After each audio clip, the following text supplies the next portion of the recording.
Krishna correction. So நாம் இன்னைக்கு 17வது அத்தியாயம் எடுக்க போகிறோம். எனக்கு வேற ஒரு கிளாஸ் இருந்தது இன்னைக்கு, அதனால தான் கொஞ்சம் லேட்டாக ஜாயின் பண்ணப்ப. ஒரு நிமிஷம் நான் ஸ்லைட்ஸ் எடுத்துக்கிறேன்.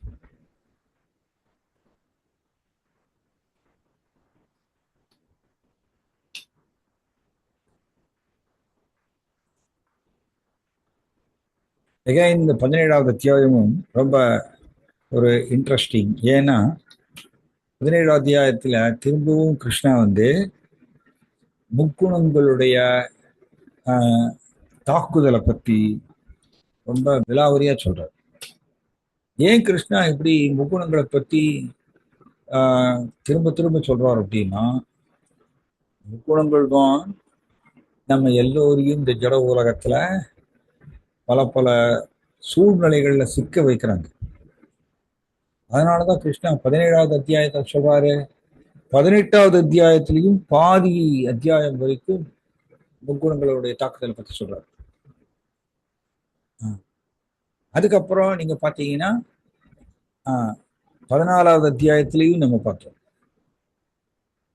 இப்படி கிருஷ்ணா நிறைய அத்தியாயங்கள்ல முக்குணங்களை பத்தி திரும்ப திரும்ப சொல்றார். ஏன்னா முக்குணங்களை நாம் உதாசீனப்படுத்த முடியாது. பிரகிருதே கிரியமானானி குணை கருமானி சொர்வசக அகங்கார விபூணாத்மா கர்த்தாக பிரி மன்னியது. ஜட உலகத்தில் நடக்கூடிய அத்தனை செயல்களும் முக்குணங்களுடைய உந்துதலால் தான் ஜட உலகத்தில் செயல்கள் நடக்கின்றன அப்படின்னு 3வது அத்தியாயத்துல படிச்சிருப்பீங்க. அதனால சத்துவ குணத்துக்கு உயர்வதுங்கிறது மிகவும் சாதகமானது.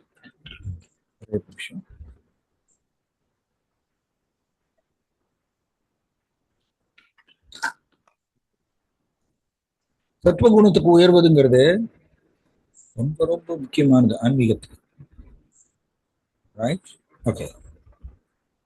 17 அத்தியாயம் 17 நம்பிக்கையின் பிரிவுகள். ஏன் நம்பிக்கையின் பிரிவுகள்னு அத்தியாய தலைப்பு போட்டிருக்கு அப்படின்னா, முக்குணங்கள் நம்மை தாக்கும் பொழுது அதுக்கு தகுந்தாற் போல நமக்குள்ளே நம்பிக்கை உருவாகுகின்றது. அந்த நம்பிக்கையினுடைய உந்துதலால் ஒரு குறிப்பிட்ட செயல் நாம் செய்கிறோம். ஸ்ரத்தையா பரயா தப்தம் தபஸ்தத்ருவிதம் நரைஹி அஃபலாகாங்சிபிர் யுக்தைஹி சாத்விகம் பரிச்சக்ஷதே. சத்துவகுணத்தினுடைய மேற்பார்வையில் வரும்பொழுது நம்மளுடைய நம்பிக்கை தெய்வீக நம்பிக்கையா இருக்கணும். கிருஷ்ணா இதை சொல்றாரு. ஸ்ரத்தையா பரயா தப்தம். சத்துவகுணத்துல நம்ம அதனுடைய மேற்பார்வையில் வரும்பொழுது தெய்வீக நம்பிக்கை வருதாம். அப்படின்னா என்ன அர்த்தம்? ரஜகுணம் நம்மை தாக்கும் பொழுது நமக்குள்ளே ஜட ரீதியான நம்பிக்கை அதிகரிக்கின்றது. கரெக்டுங்க. இந்த உலகத்துல ஒரு நபர் ஒரு செயலை செய்யறாருன்னா அதுக்கு முன்னாடி ஒரு குறிப்பிட்ட நம்பிக்கை அவருக்குள்ளே ஏற்படுகின்றது இல்லையா? இப்போ ஒரு பிஸ்னஸ் மேன் இருக்காருன்னு வச்சுக்கோங்க. பிஸ்னஸ் மேன் இருக்காருன்னா இந்த ஒரு ஆடி மாதம் ரைட், இந்த டைம்ல நாம் தள்ளுபடி விலையில சாரியெல்லாம் நம்ம சேல்ஸ் பண்ணோம்னா நிறைய பேர் சாரீஸ் வாங்குவாங்க அப்படிங்கிற ஒரு நம்பிக்கை ஃபர்ஸ்ட் அவருக்கு உதயமாகுது. அந்த நம்பிக்கை வந்ததுனால அதுக்கப்புறம் அந்த நம்பிக்கையுடைய உந்துதல் தான் அவருக்கு செயலாக வருகின்றது. உடனே ஆடு தள்ளுபடி 50% தள்ளுபடி அப்படின்னு சொல்லி அவர் ஒரு ஸ்கீம் ஒன்று போட்டு தென் அதுக்குண்டான மார்க்கெட்டிங்ல பண்ணி தென் அந்த சாரீஸை அவர் இது பண்றாரு இல்லையா, சேல்ஸ் பண்றாரு. அப்ப ஃபர்ஸ்ட் நம்பிக்கை, அதுக்கப்புறம் தான் அந்த நம்பிக்கையுடைய உந்துதல் செயலாக வருகின்றது. ஸோ அந்த நம்பிக்கை எங்க இருந்து வருதுன்னா முக்குணங்கள் நம்மை தாக்கும் பொழுது நம்பிக்கை ஏற்படுகின்றது. இது 16வது அத்தியாயம் இதனுடைய ரத்ன சுருக்கம். இது 17வது அத்தியாயம். குணங்களை அடிப்படை. திரும்ப கிருஷ்ணா முதல் ஸ்லோகத்திலிருந்து 7வது ஸ்லோகம் வரைக்கும் குணங்களை அடிப்படைன்னு சொல்றாரு. குணங்கள் தான் எல்லாத்துக்கும் காரணம். முக்குணங்கள் நம்பிக்கையின் பல்வேறு பிரிவுகள் அப்படின்னா என்ன? முக்குணங்கள் தாக்கும்போது நமக்கு எது மேல நம்பிக்கை ஏற்படுகின்றது. சத்துவகுணம் அதனுடைய மேற்பார்வையில் வரும்பொழுது நமக்கு எந்த மாதிரி நம்பிக்கை வருது? எந்த மாதிரிய தேவர்களை எந்த மாதிரிய கடவுளை வழிபாடு செய்கிறோம், எந்த மாதிரி சாப்பாடு சாப்பிட்றோம், எந்த மாதிரி செயல் செய்வோம், இதெல்லாமே கிருஷ்ணா மூணு மூணு இதா சொல்றாரு. கடைசியில 23 28 வரைக்கும் ஓம் தக்ஷத் அப்படிங்கிற ஒரு வார்த்தைக்கு விளக்கம் கொடுக்குறாரு. நம்ம ஒன்னா உள்ள போகலாம். இது பாருங்க என்ன தெரியுது பார்த்தீங்கன்னா, நம்பிக்கைங்க, நம்பிக்கை தான். பாருங்க இந்த இடது கை இடது சைட்ல இங்க ஒரு பெரிய மலைங்க. அந்த மலை அதுல ஹேர்பின் பெண்ட் இருக்கு இல்லையா? ஹேர்பின் பெண்ட் சொல்லுவோம், கொண்டை ஊசி வளைவு, ஹேர்பின் பெண்ட். ஹேர்பின் பெண்ட் தூரத்து மேலிருந்து பார்க்கும் பொழுது எவ்வளவு பொடியா இருக்கு பாருங்க, எவ்வளவு சின்னதா இருக்கு. இவ்வளவுதான் கேப், இடைவெளி இவ்வளவுதான் கேப். கொஞ்சம் அப்படி தப்பிச்சுன்னா, செதறிச்சுன்னா அந்த பஸ்ஸோ அல்லது காரோ இந்த பெரிய பள்ளத்தாக்குல கீழே விழணும். இதுதான் உண்மை. ஆனா நம்பிக்கையின் பேரில் எல்லோரும் பஸ்ல ஏறி உட்காந்து, நம்ம வந்து ஊட்டிக்கு போறோம், கொடைக்கானலுக்கு போறோம், பஸ்ல ஏறி உட்காந்துக்கிறோம், கார்ல உட்காந்துக்கிறோம். நம்ம போகக்கூடிய கார்ல ஒன்றும் ஆகாது அப்படிங்கிற ஒரு நம்பிக்கை. கரெக்டுங்களா? நம்ம போகக்கூடிய கார்ல பஸ்ல ஒன்றும் ஏற்படாது, ஒரு ஆபத்தும் வராது அப்படிங்கிற ஒரு நம்பிக்கையில நிம்மேறி உட்காந்துக்கிறோம். ஆனா நீங்க இந்த பிக்சரை பாருங்க, இடைவெளி ரொம்ப குறுகிய இடைவெளி தான். அதுல ரொம்ப கவனமா இந்த ஓட்டுநர் வந்து வண்டியை ஓட்டுறாரு. கொஞ்சம் அப்படி பிறண்டுருச்சுன்னா கீழே விழ வேண்டிதான், பள்ளத்தாக்கில் விழுந்து இறந்து போக வேண்டிதான். அதான்.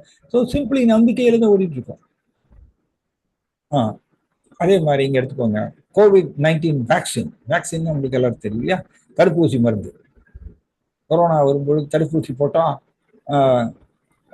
கொரோனா வராது, கொரோனாவை தடுத்துக்கலாம் அப்படின்லாம் சொல்லி நிறைய எல்லாரும் போய் தடுப்பூசி போட்டிருப்பாங்க.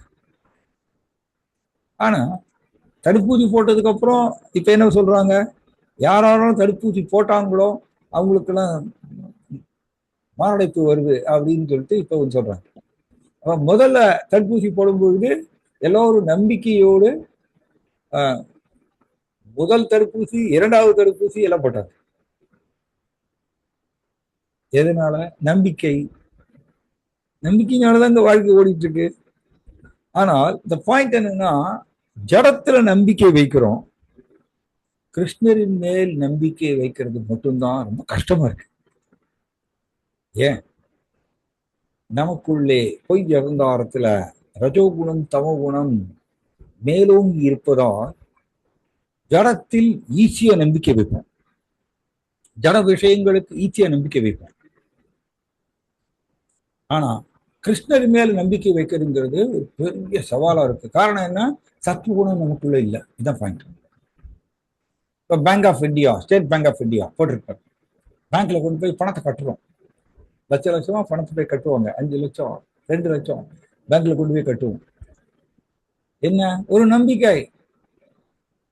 எனக்கு இங்க கட்டணும்னா என்னுடைய பணம் பாதுகாப்பா இருக்கும், நான் கேட்கும் போது எனக்கு பணம் கொடுப்பாங்க அப்படிங்கிற ஒரு நம்பிக்கை. ஆனா எத்தனையோ பேங்க் திவாலா இருக்குங்க, அது உங்களுக்கு தெரியும் இல்லையா? எத்தனையோ பேங்க் திவாலாகி போட்ட பணமே கிடைக்காம போன நபர்கள் எத்தனையோ பேர் இருக்காங்க. ஆனா ஒரு நம்பிக்கையில நம்ம இதை பண்றோம். அதே மாதிரிதான் இந்த மாதிரி நிறைய சொல்லலாம். இப்ப வந்து சலூன்ல போய் இந்த நபர் வந்து தன்னுடைய முகத்தை வந்து கொடுத்துடுறாரு பார்பருக்கு. பார்பர் வந்து பிளேடை வச்சு ஷேவ் பண்றாரு. என்னங்க நிச்சயம்? பார்பர் வந்து பிளேடை வச்சு ஷேவ் பண்ணும்போது கழுத்துல கட் பண்ணிட்டாருன்னா, கழுத்துல கட் பண்ணிட்டாருன்னா என்ன பண்றது? பிளட்டு நரம்பு கட்டாயி பிளட் ஒழுகும்ல. ஆனா ஒரு நம்பிக்கையில நம்ம போய் வந்து அந்த பார்பருக்கு தன்னுடைய தலையவே கொடுத்துடுறோம். நீங்க ஷேவ் படிக்கோங்க, என்ன வேணா படிக்கோங்க, நீங்க நல்லா தான் பண்ணுவீங்க, கரெக்டாக தான் பண்ணுவீங்க அப்படின்னு சொல்லிட்டு ஒரு நம்பிக்கையில கொடுக்குறோம். இந்த பாயிண்ட் என்னன்னா, நீங்க எல்லா இடத்துலையும் இந்த மாதிரி நம்பிக்கை வைக்கிறோங்க. இந்த மாதிரி சொல்லிட்டே போகலாம். நம்ம எல்லா இடத்துலையும் இந்த மாதிரி நம்பிக்கை வைக்கிறோம்.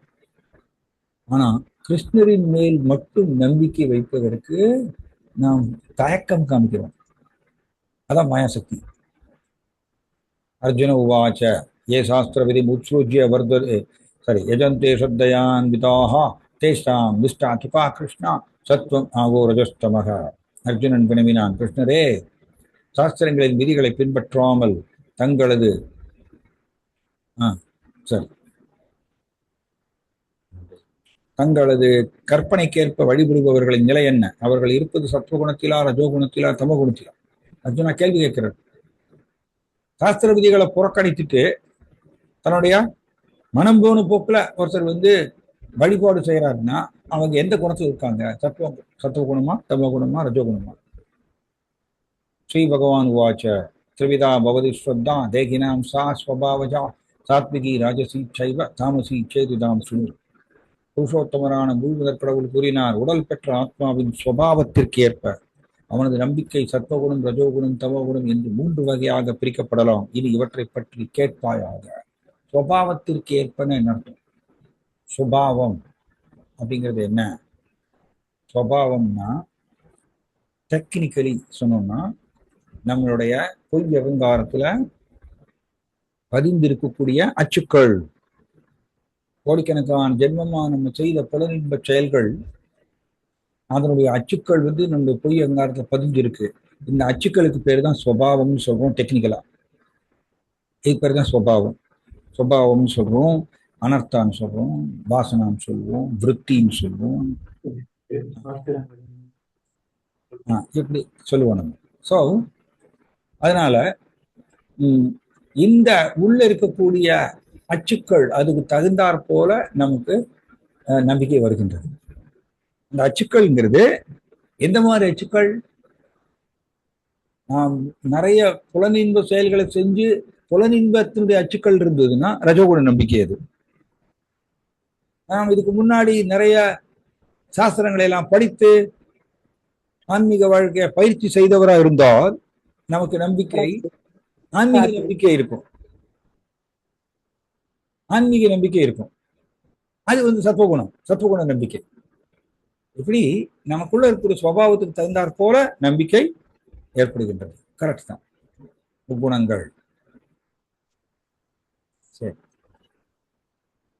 இங்க பாத்தீங்கன்னா இங்க பாருங்க, இங்க நடுவில் இருக்கிறது ராவணன். ராவணன் என்ன? கம்ப்ளீட் ரஜோகுணம். ரஜோகுணம். இந்த பக்கம் கும்பகர்ணன் பயங்கரமா தூங்குறவர். 6 மாசம் தூங்குறோம் கும்பகர்ணன். எழுப்புறது கஷ்டம். கும்பகர்ணன் எழுப்புறது கஷ்டமாகும். எத்தனை டமாரம் அடிச்சாலும் தூங்க எந்திரிக்க முடியாது கும்பகர்ணன். தமோகுணம், பயங்கர தமோகுணம். இந்த பக்கம் யாரு? தர்மர், யுதிஷ்டிரர். அவருடைய இது சத்வகுணம். இப்படி முக்குணங்கள்.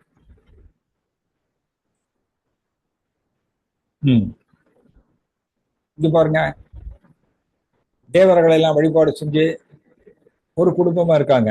ஒரு குடும்பத்துல எல்லாரும் தேவர்களை வழிபாடு செஞ்சு அப்படி இதா இருக்காங்க. சத்துவகுணம்.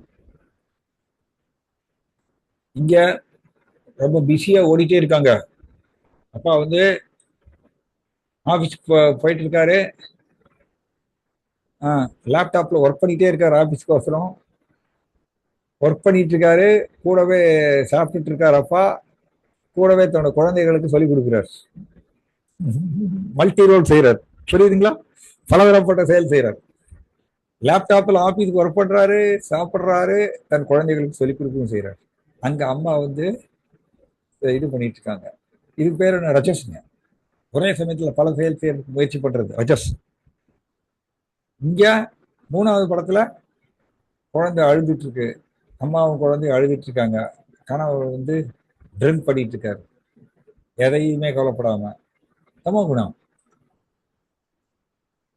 இங்க என்ன? 2 பேர் ரொம்ப நண்பர்களா இருக்காங்க. ஒற்றுமையா நண்பர்களா இருக்காங்க. சத்துவகுணம். இந்த 2 குழந்தைகள் பாருங்க, ஒரே முகத்தை சுழிச்சுக்குது. ரஜோகுணம். ரஜோகுணம் காழ்ப்புணர்ச்சி ஏற்படுறது. இங்க ரெண்டு பேரும் அட்டி கட்டி தமோ குணம். இப்படி பிரிச்சுட்டே போலாம். பசுக்கள் சத்துவகுணம், சிங்கம் கம்ப்ளீட் ரஜோகுணம், பயங்கர ரஜோகுணம். குரங்கு தமகுணம். இப்படி சொல்லலாம். இந்த குழந்தை வீணை வாசிக்கிறது சத்துவகுணம். இந்த பையன் ட்ரம்ஸ் வாசிக்கிறான், பயங்கர ரஜோகுணம். பாப் சாங் அதுக்கு தந்தா டான்ஸ் ஆடி அப்படி தமகுணம். இங்க வந்து பாத்தீங்கன்னா ஒரு நபர், வயதான நபருக்கு உதவி செய்யறாரு இவரு, சத்துவகுணம். இங்க வந்து வியாபாரம் செய்யறாரு. வியாபாரம் செய்யும் பொழுது தராசுக்கு அடியில மேக்னெட் வச்சுக்கிறார். தராசுக்கு அடியில மேக்னெட் வைக்கிறார், வெயிட் இழுக்கிறதுக்கு. ரஜோகுணம், சீக்கிரமா சம்பாதிக்கணும். இங்க 7 மணி வரைக்கும் நல்லா தூங்குறார், தமகுணம். இப்படி நாம் செய்யும் பற்பல தேர்வுகளின் மொத்த விளைவே நாம தான் தேர்ந்தெடுக்கிறோம். எப்படி வாழணும், எப்படி இருக்கணும் அப்படின்னு நம்ம தான் தேர்ந்தெடுக்கிறோம். நமக்கு சுதந்திரம் இருக்கு. அதை தேர்ந்தெடுக்கிறதுக்கு தகுந்தாற் போல நம்மளோட வாழ்க்கை அமைகிறது, உடல் எடுத்துட்டு இருக்கோம். தத்துவா ரஜோ தமோ. ஓகே, இப்ப கிருஷ்ணா வந்து பிரிக்க போறார். எல்லாம் மூணா சொல்வார். நம்பிக்கை, வழிபாடு, உணவு, யாகங்கள், மனக்கட்டுப்பாடு, நடத்தை, பேச்சு, தானம், எல்லாத்தையும் சத்துவகுண தானம், ரஜோகுண தானம், தமோகுண தானம். சத்துவகுண பேச்சு, ரஜோகுண பேச்சு, தமோகுண பேச்சு, இப்படி மூணா கிருஷ்ணா பிரிச்சு சொல்ல போறார். ஒவ்வொன்றா நம்ம பார்க்க போறோம். யாகங்கள் அப்படின்னா ரஜோகுண யாகம், சத்வகுண யாகம், தமோகுண யாகம். இந்த மாதிரி யஜந்தே சாத்விகா தேவான் யக்ஷரக்ஷாம் சிராஜசாக வேதான் பூதகுணாம்சான்யே யஜந்தே தாமசா ஜுன்னாக. சத்துவகுணத்தில் இருக்கும் மனிதர்கள் தேவர்களை வழிபடுகின்றனர். ரஜோகுணத்தில் இருப்பவர்கள் அசுரர்களை வழிபடுகின்றனர். தமகுணத்தில் இருப்பவர்களோ பேய்களையும் பூதகணங்களையும் வழிபடுகின்றனர். தமகுணத்தில் இருப்பவர்கள் பேய் பிசாச வழிபாடு செய்யறாங்க. ரஜோகுணத்தில் இருப்பவர்கள் சக்தி வாய்ந்த மனிதர்கள். அசுரர்கள்னா எதை குறிக்கிறதுனா சக்தி வாய்ந்த மனிதர்களை வழிபாடு செய்வாங்க. எதுக்கு சக்தி வாய்ந்த மனிதர்களை வழிபாடு செய்யறாங்க? சக்தி வாய்ந்த மனிதர்களை வழிபாடு செஞ்சா எனக்கு நிறைய லாபம் கிடைக்கும், எனக்கு பதவி கிடைக்கும், எனக்கு பணம் கிடைக்கும், எனக்கு செல்வாக்கு கிடைக்கும். அதனால சக்தி வாய்ந்த மனிதர்கள் ரொம்ப போற்றுவாங்க, அவங்கள பெரிய தூக்கி வச்சுப்பாங்க. இதெல்லாம் ரஜோகுணம். தத்துவகுணத்தில் இருப்பவர்கள் தேவர்களை வழிபாடு செய்யறாங்க. 33 கோடி தேவர்கள். நம்ம இங்க சொன்னதா பிக்சர்ல, இந்த பிக்சரை போட்டிருக்கோம். 33 கோடி தேவர்கள் அவர்களை வழிபாடு செய்வாங்க சத்துவகுணத்துல. சுத்த சத்துவ குணத்தில் இருப்பவர் கிருஷ்ணரை வழிபாடு செய்வார். இதுக்கு மேல பார்த்தீங்களா, இரண்டாம் உலகப் போர் சமயத்துல ஹிட்லரை வழிபாடு செஞ்சவங்க. ஹிட்லரை கடவுளா வழிபாடு செஞ்சாங்க. ஏன்னா ஒரு பெரிய சர்வாதிகாரியா இருந்தார். அதனால அவரை வழிபாடு செஞ்சாங்க கடவுளை.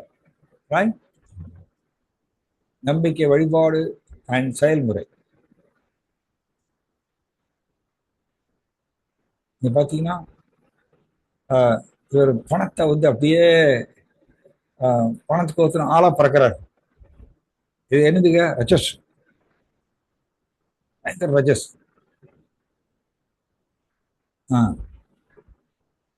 இங்க வந்து சினிமா ஹீரோக்கள், சினிமா ஹீரோஸ், அவங்களுக்கு வந்து கட் அவுட்லாம் வச்சு ரசிகர் பண்றவங்களாம் அவங்க கொண்டாடுறாங்க. அது என்னதுங்க? ரஜஸ். எகைன் ரஜஸ். விதவிதமான வாட்சி, பயங்கர விதவிதமான இது ரஜஸ். பேங்க்ல கொண்டு போய் பணத்தை கட்டி பாதுகாப்பு வச்சு அது கியூல நின்று எல்லாம் பண்றாங்க. அதெல்லாம் ரஜஸ். அசாஸ்திர விகிதம் கோரம் தப்பியந்தே ஏத போஜனாக டம்பாஹங்கார சம்யுக்தா காமராக பலான்விதாக கர்ஷயந்த ஸ்வரீரஸ்தம் பூத கிராமம் அச்சேதசக மாம் சைவாந்த ஸ்வரீரஸ்தம் தான் வித்தி ஆசுர நிச்சயா. காமம் மற்றும் பற்றுதலின் பலவந்தத்தால் சாஸ்திரங்களில் பரிந்துரைக்கப்படாத கடுமையான தவங்களை தற்பெருமையுடனும் அகங்காரத்துடனும் செய்பவர்கள் உடலின் ஜட மூலக்கூறுகளை துன்புறுத்துவது மட்டுமின்றி உள்ளே உறைந்துள்ள பரமாத்மாவையும் துன்புறுத்துகின்றனர். அத்தகைய முட்டாள்கள் அசுரர்களாக அறியப்படுகின்றனர். என்னதுங்க? அதாவது தவம் சாஸ்திரங்கள்ல பரிந்துரைக்கப்படாத தவம். எப்படி? சாஸ்திரங்கள்ல சிபாரிசு செய்யாத தவங்களை பயிற்சி செய்யும். கடுமையான தவம். எதுக்கு?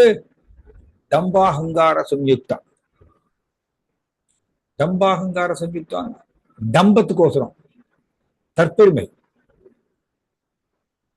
சில சமயத்துல பெரிய பெரிய யாகங்களை செய்வாங்க.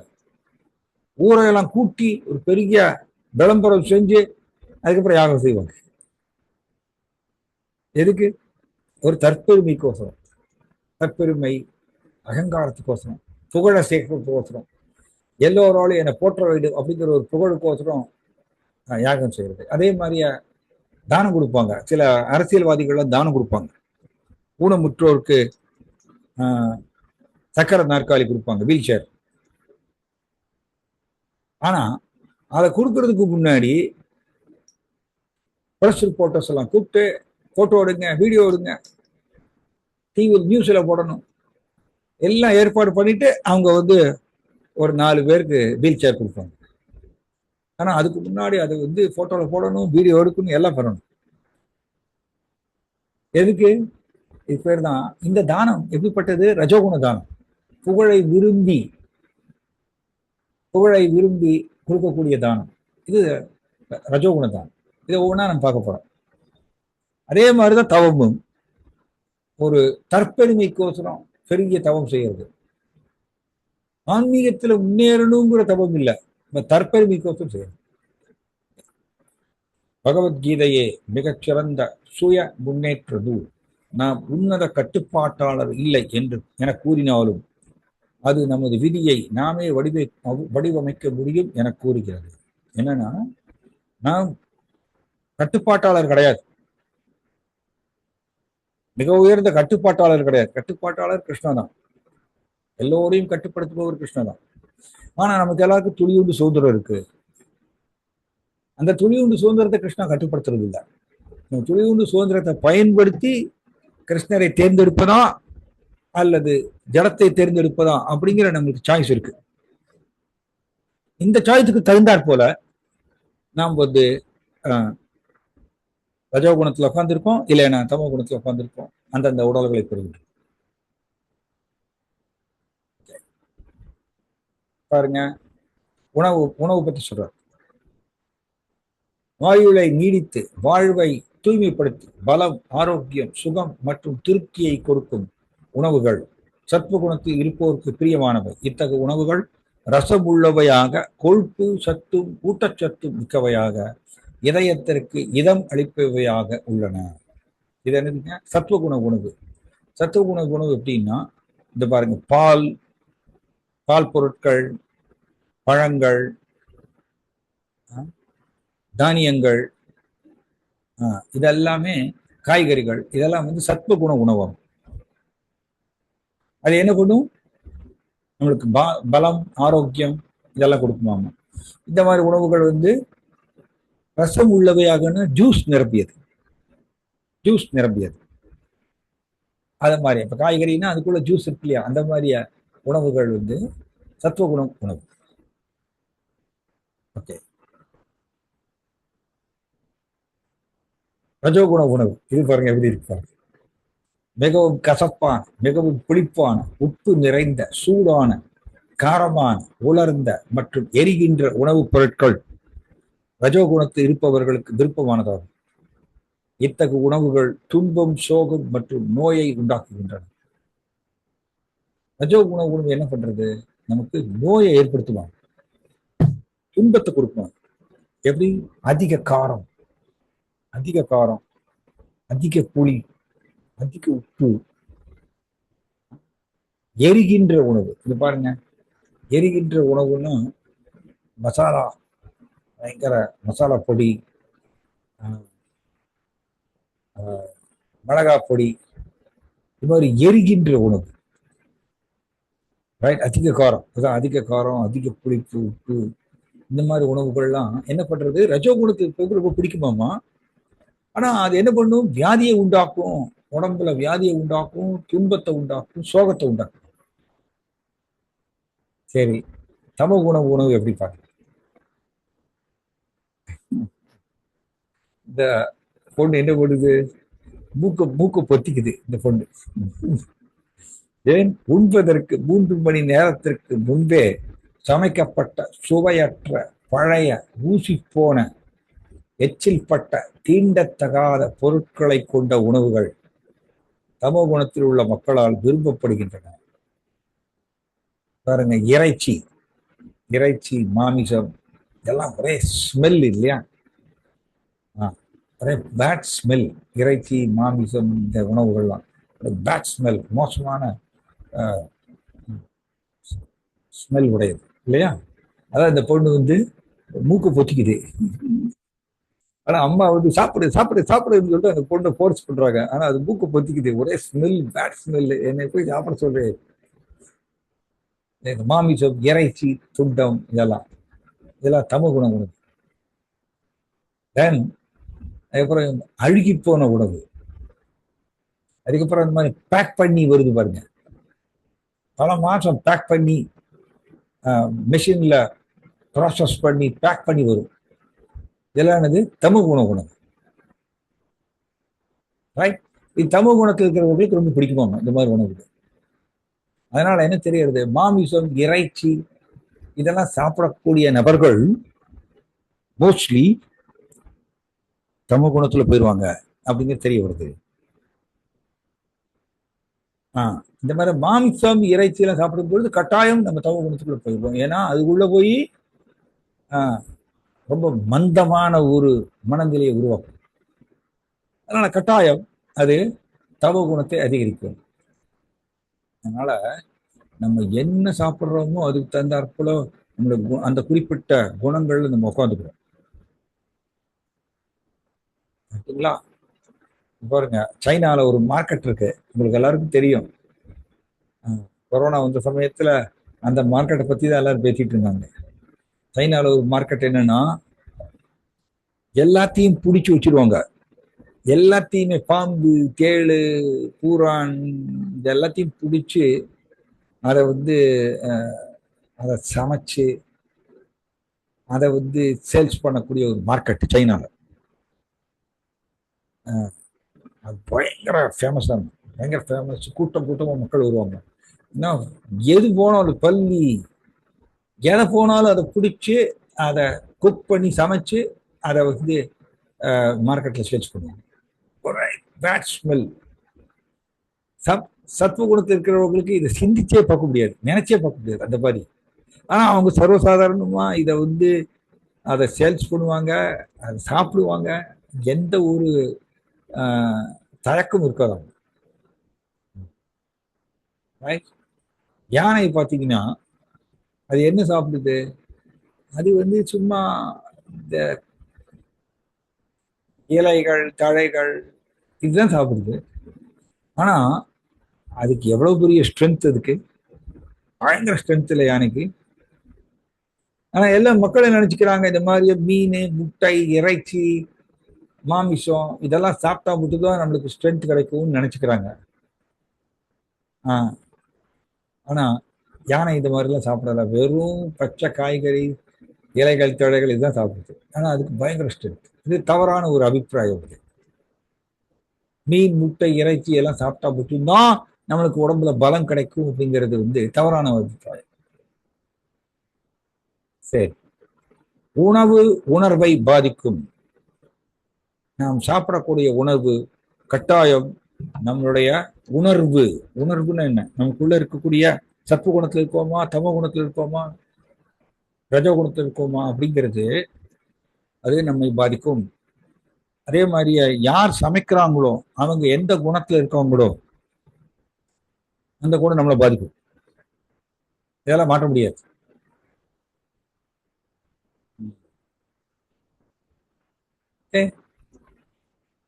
உணவை களங்கமற்ற சாப்பிடத்தக்கதாக மற்றும் எல்லாருக்கும் சுவையானதாக மாற்ற அதனை பரமபுருஷ பகவானுக்கு நைவேத்தியம் செய்தல் அவசியம். ரொம்ப அருமையான பாயிண்ட். நாம காய்கறி உணவு எப்படிங்க, காய்கறி, பழங்கள், தானியங்கள் இல்லையா, இந்த மாதிரிய மரக்கறி உணவுன்னு சொல்லுவோம். இதை வைத்து சமைத்து கிருஷ்ணருக்கு நைவேத்தியம் செய்து பிரசாதமாக எடுத்துக்கொள்றதுன்றது பெஸ்ட். அது அந்த உணவுல இருக்கக்கூடிய களங்கத்தெல்லாம் போக்கிருமாங்க. அது எல்லோருக்கும் சுவையானதா இருக்கும். ஏன்னா அது கிருஷ்ணருக்கு நைவேத்தியம் செய்து பிரசாதமாக ஏற்றுக்கொள்ளும் பொழுது அது சுவையானதாக மாறிடும். அதுக்கு பேர் கர்மா ஃப்ரீ ஃபுட்னு சொல்லுவோம். கர்மா ஃப்ரீ ஃபுட்னா என்னன்னா, கிருஷ்ணருக்கு நைவேத்தியம் செய்து சாப்பிடும் பொழுது அந்த உணவுல இருக்கக்கூடிய கர்ம வினை அது நம்மளை தாக்காது. அதனால பெஸ்ட் மரக்கறி உணவை சமைத்து கிருஷ்ணருக்கு நைவேத்தியம் செய்து பிரசாதமாக எடுத்துக்கொள்ளுதல் பெஸ்ட். நம்ம கர்ம வினையிலிருந்து விடுபட்டோம். சரிங்களா? இதுதான் செயன்முறை பயன்பாடு. யாகங்கள், யாகம் சொல்லும்போது 3 விதமான யாகம் சொல்றார் கிருஷ்ணன். சத்வகுண யாகம் என்னது?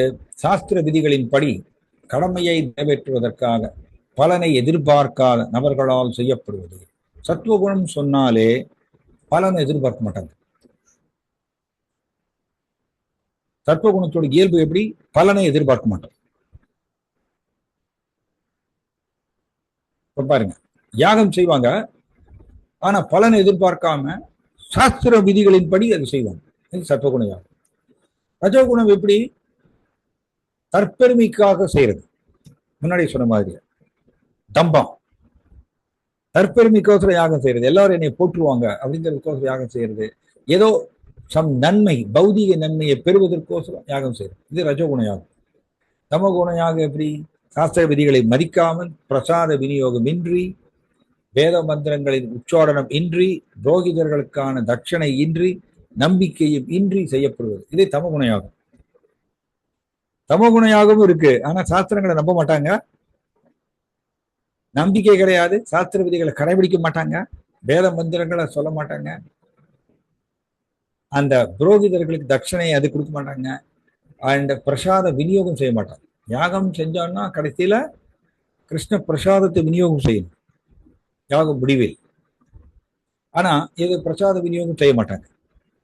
ஸோ இந்த மாதிரி யாகம் தமகுண யாகம்னு சொல்றாங்க. ஓகே, தவம் அகைன் 3 விதமான தவங்கள். உடலின் தவங்கள். எது உடலின் தவங்கள்? பூமுதற் கடவுள், ஆன்மீக குரு, தாய் தந்தையர் வழிபடுதல், தூய்மை, எளிமை, பிரம்மச்சரியம், அகிம்சை, இதெல்லாம் உடலின் தவங்கள். உடலின் தவங்கள்னா கிருஷ்ணரை வழிபாடு செய்யணும், ஆன்மீக குருவை வழிபாடு செய்யணும், தாய் தந்தையரை வழிபாடு செய்யணும். இதெல்லாம் உடலின் தவங்கள். அப்புறம் முக்கியமானது என்ன? பிரம்மச்சரியம். பிரம்மச்சரியத்தை கடைபிடிப்பது உடலின் தவம். தவம்னால என்ன? எனக்கு பிடிக்காத ஒன்றை வலுக்கட்டாயமாக உயர்ந்த நோக்கத்தை அடைவதற்காக பயிற்சி செய்வது தவம். இந்த தவம், தவத்துக்குண்டான டெஃபினிஷன், வரையறை எப்படி? எனக்கு பிடிக்காத ஒன்றை வலுக்கட்டாயமாக உயர்ந்த நோக்கத்தை அடைவதற்காக பயிற்சி செய்வது தவம். ஸோ பிரம்மச்சரியத்தை கடைபிடிப்பதுங்கிறது மனசுக்கு பிடிக்காத ஒன்று, அதாவது வலுக்கட்டாயமா அதை பயிற்சி செய்வது, இது உடலுடைய தவம். தூய்மை, எளிமை, இதெல்லாம். வாக்கினுடைய தவம் என்ன? உண்மையானது, இனிமையானது பேச்சு, பிறரது மனதை துன்புறுத்தாத பேச்சு, வேத இலக்கியங்களை முறையாக உச்சரித்தல். இது வாக்கினுடைய தவம். இது என்னங்க? வேத இலக்கியங்களை முறையாக உச்சரித்தல், அதாவது பகவத்கீதை, ஸ்ரீமத் பாகவதம், இதெல்லாத்தையும் படிக்கிறது. சுவாத்தியாயம் யசனம் செய்வ வான்மயம் தப உச்சதே. பகவத்கீதை, பாகவதம், இந்த சாஸ்திரங்களை படித்தல்ங்கிறது வாக்குனுடி தவம் அப்படின்னு இந்த கிருஷ்ணன் சொல்றாரு. தென் உண்மையானதை பேசுறது, உண்மையை பேசுதல். உண்மை என்ன? இந்த உலகத்தில் உண்மை என்ன? என்னை விட சிறந்த உண்மை ஏதும் இல்லை அப்படின்னு 7வது அத்தியாயத்துல நம்ம படிச்சிருக்கோம். கிருஷ்ணரை விட சிறந்த உண்மை ஏதும் இல்லை. உண்மையை பத்தி பேசுறது, கிருஷ்ணருடைய புகழ மற்றவர்களுக்கு சொல்லிக் கொடுக்கிறது, இது உண்மையை பேசுறது. இது வாக்கினுடைய தவம். இதுக்கு எதிர்ப்பு வரலாம், மனசுல எதிர்ப்பு வரும், வெளியிலிருந்து எதிர்ப்பு வரும். ஆனால் உண்மையை பேசணும். உண்மை என்ன? கிருஷ்ணனுடைய புகழை பேசுதல், அதான் உண்மை. ஏன்னா இந்த உலக என்னை விட சிறந்த உண்மை ஏதும் இல்லை அப்படி சொல்லிட்டார் கிருஷ்ணன். அதனால கிருஷ்ணனுடைய புகழ், லீலைகள், தெய்வ குணங்கள் இதை பத்தி பேசுறது வாக்குனுடைய தவம். பிறரது மனதை துன்புறுத்தாத பேச்சு, மற்றவர்களை கிளர்ச்சி செய்யற மாதிரி பேசக்கூடாது, மற்றவர்களை அவமதிக்கிற மாதிரி பேசுறது, இதெல்லாம் வாக்குனுடைய தவம். அது அந்த மாதிரி பேசாம இருக்கிறது. மனமுடைய தவம் என்ன? திருப்தி, எளிமை, மௌனம், சுய கட்டுப்பாடு, தனது இருப்பின் தூய்மை. மனமுடைய தவம் என்ன? எது கிடைக்கிறதோ அதை பெற்று திருப்தி அடைகிறது. மனப்பிரசாத சௌக்கிய மௌனம் ஆத்ம வினிகிரக பாவசம் சுத்தி ரித்யேது தபோ மானசமுச்சு. மனமுடைய தவம் என்ன? எனக்கு என்ன கிடைக்கிறதோ அதை பெற்று திருப்தி அடையணும், எளிமையான வாழ்க்கை நடத்துறது போரும். ரொம்ப அது வேணும் இது வேணும் அப்படின்னு ரொம்ப பெரிய ஆடம்பரமான ஒரு வாழ்க்கை நடத்தணும், எளிமையான வாழ்க்கை போரும். நோக்கம் என்ன? என்னுடைய நோக்கம் ஆன்மீகத்தில் பக்குவம் அடையணும், நான் கிருஷ்ணரை சென்றடையணும், கிருஷ்ணர் மேல அன்பு வளர்த்துக் கொள்ளணும், ஏதோ சம் மினிமம் ஃபெசிலிட்டிஸ், மினிமம் வசதி இருந்த போது வாழ்க்கை நடத்தி போயிட்டேன். இது மனமுடைய தவறு. ரைட். சுய கட்டுப்பாடு, தனது இருப்பின் தூய்மை. முன்னாடி இதை சொன்னோம், தனது இருப்பின் தூய்மைன்னா நம்மளுடைய சுதந்திரத்தை சரியாக பயன்படுத்தி கிருஷ்ணருக்கு எல்லா நேரங்களிலும் சேவை செய்யும் பொழுது கிருஷ்ணா நம்முடைய பொய் உணர்வை கலக்கின்றார், நம்ம ஒரிஜினல் உணர்வு வெளியில் வந்துடும். அதுதான் இருப்பின் தூய்மை. இப்படி 3 மனமுடைய தவம். ஓகே, அகைன் தவங்களை பத்தி கிருஷ்ணா 3 சொல்றார். சரி, சத்துவகுண தவம் எப்படி? ஜல லாபங்களை எதிர்பார்க்காமல் பரமனை திருப்தி செய்ய உன்னத நம்பிக்கையுடன் செய்யப்படுவது. சத்துவகுணம் இப்பொழுது நல்லதுங்க. ஜட லாபங்களை எதிர்பார்க்காமல் வருது, பலனை எதிர்பார்க்காம செய்யறது. பரமனை திருப்தி செய்யன, கிருஷ்ணரை திருப்தி செய்வதற்காக தவம் செய்வது. அது முழு நம்பிக்கையோட செய்யறாங்க, உன்னத நம்பிக்கை, தெய்வீக நம்பிக்கையுடன் செய்யப்படுது. ரஜோகுண தவம் எப்படி? மானம், மரியாதை மற்றும் வழிபாட்டை பெறுவதற்காக தற்பெருமையுடன் செய்யப்படும் தவங்கள். முன்னாலே சொன்ன மாதிரியா தற்பெருமைக்கோசரம் தவம் செய்யறது, யாகம் செய்யறவ அதே மாதிரியா தற்பெருமைக்கோசரம் தவம் செய்யறது. மற்றவர்கள் என்னை போற்றட்டும், மரியாதை எதிர்பார்க்கறதுக்கோசரம் தவம் செய்யறது. இதெல்லாம் எப்படி? தற்காலிகமானது, சஞ்சலமானது. தமோகுண தவம் எப்படி? பிறரை அழிப்பதற்கான, துன்புறுத்துவதற்கான, மற்றவர்களை துன்புறுத்துறதுக்கோசரம் தவம் செய்யறது, மற்றவர்களை கொல்றதுக்கோசரம் தவம் செய்யறது, தன்னையே வருத்தி கொண்டு முட்டாள்தனமாக செய்யப்படும் தவங்கள். அதாவது விருக்காசுரா என்ன பண்ணாரு? தன்னுடைய தொடையிலிருந்து சதையை கட் பண்ணி எடுத்து யாகத்துல போட்டார். சிவபெருமான நோக்கி கடுந்தவம் புரிஞ்சார் விருக்காசுரா. கோரமான தவம் இது, முட்டாள்தனமான தவம். தன்னையே வருத்தி கொண்டு தன்னுடைய தொடையிலிருந்து சதையை கட் பண்ணி எடுத்து யாகத்துல போடுறார்.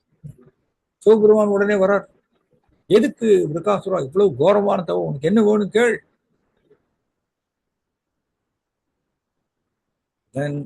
விருக்காசுரா என்ன கேட்கிறாரு? நான் யார் தலையில கை வச்சாலும் அவர் சுக்கு நூறா வெடிச்சு செதறணும், இந்த வரத்தை எனக்கு கொடுங்க. சிவபெருமான் ஓகே அப்படியே அவகிட்ட கொடுத்துட்றேன், வரம் கொடுத்து ஓடுறேன். விருக்காசுரா சிவபெருமான் தலையிலேயே கை வைக்கிறதுக்கு வந்துடுறாரு. சிவபெருமான் பார்க்குறாரு, ஐயோ ஆபத்து, ஓடுறாரு. சிவபெருமான் ஓடுறாரு. துர்காசுரா பின்னாடியே துரத்துறாரு. சிவபெருமான் தலையில கை வச்சு பார்க்கணும், இந்த இந்த தவம் இந்த வரம் பலிக்குதா இல்லையா பார்க்கணும். சிவபெருமான் நேரம் வைகுண்டத்துக்குள்ள ஒளிஞ்சுக்கிறார். கிருஷ்ணா பாக்குறார். சிவபெருமானுக்கு ஆபத்துன்னு சொன்ன உடனே கிருஷ்ணா ஒரு அழகான ஒரு பிரம்மச்சாரி ரூபம் எடுத்து, எப்படி ஒரு அழகான பிரம்மச்சாரி ரூபம் எடுத்து விருக்காசுராட்ட வந்து பேசுறார். ரொம்ப சாமர்த்தியமா கிருஷ்ணா பேசுறார், சிவபெருமானை காப்பாற்றணும். விருக்காசுராட்ட வந்து சொல்றாரு, ஏ விருக்காசுரா, சிவபெருமான் ஒரு பித்தன் அப்படி சொல்றாரு கிருஷ்ணா. அவர் கொடுத்த வரம் பறிக்குமா? அவர் எங்க சுடுகாட்டில் இருக்கக்கூடிய இறந்து போன உடல், அதனை உடம்புல சாம்பல் எடுத்து உடம்புல பூச்சிக்கிறாரு, புளித்தோலை கட்டிக்கிறாரு, சுடுகாட்டுல வாழறாரு அவரு. அவர் ஒரு பித்தன், அவர் கொடுத்த வரம் பறிக்குமா? கிருஷ்ணன் அதெல்லாம் பேசுறாரு பிரம்மச்சாரி ரூபத்துல. விருக்காசுரா நம்பிடுறாரு கிருஷ்ணாவுடைய ரொம்ப ஸ்வீட் பேச்சு, ஸ்வீட் டாக். அதுல மயங்கி விருக்காசுரா இந்த பிரம்மச்சாரி சொல்றத அப்படியே கேட்கிறாரு. கிருஷ்ணா என்ன பண்றாரு, விருக்காசுரா நான் சொல்றேன், சிவபெருமான் கொடுத்த வரம் பலிக்காது. இந்த ஒரு பித்தன் கொடுத்த வரம் பலிக்குமா? பலிக்காது. நீ என்ன பண்ணு, உன் தலையிலே கை வச்சு பாரு, அது பலிக்காது. அவ்வளவு ஸ்வீட்டா பேசுறாராமா பிரம்மச்சாரி ரூபத்தில் இருக்கக்கூடிய கிருஷ்ணா. இவர் என்ன பண்றாரு, விருக்காசுரா நம்பிடுறாரு. எஸ், சிவபெருமான் ஒரு பித்தன், அவர் கொடுத்த வரம் பலிக்குமா? பலிக்காதுன்னு சொல்லி தன் தலையிலே ஃபர்ஸ்ட் கை வச்சு பார்க்கிறாரு. தலை வெடிச்சு செதறிடுது. விருக்காசுரா இறந்து போயிடுறாரு. அப்புறம் கிருஷ்ணா சிவபெருமானை பார்த்து பேசுறாரு. சிவபெருமான் வெளியில வர்றார், வைகுண்டத்திலிருந்து வெளியில வந்து கிருஷ்ணாவை பார்த்து நமஸ்காரம் பண்றாரு. கிருஷ்ணன் சொல்றாரு, ஏ சிவபெருமானே, நீங்க அசுரர்களுக்கு வரம் கொடுக்கும் போது ரொம்ப ஜாக்கிரதையா கொடுக்கணும். தேவையில்லாம நீங்க சுந்திக்காம கொடுத்துட்டீங்கன்னா அது உங்களுக்கே ஆபத்தாயிரும் சொல்லி அவர் புத்திமதி சொல்லி அனுப்புறார். இது வந்து ஸ்ரீமத் பாகவதத்துல வருது. எதுக்கு இதை சொல்ல வரேன்னா, தன்னையே வருத்தி கொண்டு செய்யக்கூடிய தவம் வந்து தமகுண தவம்.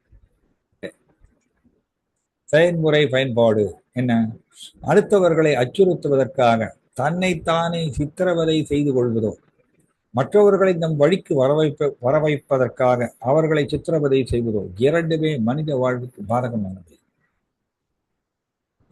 இந்த மாதிரி இது வேண்டாங்க. மற்றவர்களை என் வழிக்கு கொண்டு வரணுங்கிறதுக்கோசரம் அவர்களை சித்திரவதை செய்யறதோ,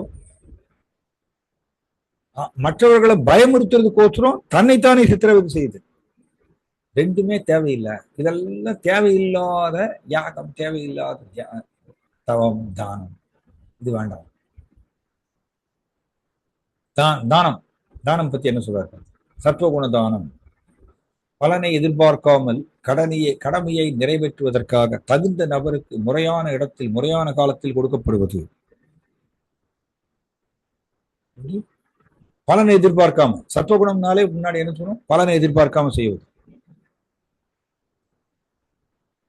யாருக்கு இந்த தானம் போறது, யார் இதை பயன்படுத்த போறாங்க, எப்படி பயன்படுத்த போறாங்க,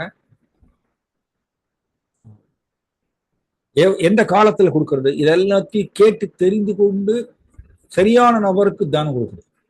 இது சத்துவகுணம் தானம். ரஜோகுண தானம் எப்படி, பிரதி உபகாரத்தை எதிர்பார்த்து ஏதேனும் பலனை விரும்பி அல்லது விருப்பமின்றி கொடுக்கப்படுவது. இது ரஜோகுண தானம். ஏதாவது பலனை எதிர்பார்த்து, நம்ம தமிழ்ல சொல்லுவோம்ல, கையில காசு வாயில தோசை, கையில காசு வாயில தோசை சொல்லுவோம் இல்லையா. நான் உனக்கு இதை செய்யறேன், எனக்கு நீ இதை செய்யணும். அதாவது அந்த காலத்துல ஒரு பாட்டு, ஒரு சினிமால, எப்படி பள்ளிக்கூடம் போகாம பாடத்தையும் படிக்காம பரீட்சையும் எழுதாம நான் பாஸ் ஆக வேணும், பிள்ளையாரே அதுக்கு உங்களுக்கு எத்தனை தேங்காய் வேடல் வேணும் அப்படின்னு பாட்டு சினிமால இல்லையா. அந்த காலத்துல பிள்ளையாரே உங்களுக்கு எவ்வளவு தேங்காய் வடல் நான் போடுறேன், தேங்காய் எத்தனை தேங்காய் வேணும் நான் உங்களுக்கு போடுறேன், ஆனா என்ன நான் பள்ளிக்கூடம் போகக்கூடாது, பாடத்தையும் படிக்க மாட்டேன், நான் பரீட்சையும் எழுத மாட்டேன், நான் பாஸ் ஆகணும். அதுக்கு உங்களுக்கு எத்தனை தேங்காய் வேணுமோ சொல்லுங்க, தேங்காய் நான் போடுறேன். அது மாதிரிதான் ரஜோகுண தானம். பலனை விரும்பி தானம் செய்யறது. சம்டைம்ஸ் பாத்தீங்கன்னா டியூப் லைட் எல்லாம் வந்து கோவிலுக்கெல்லாம் வந்து தானம் கொடுப்பாங்க.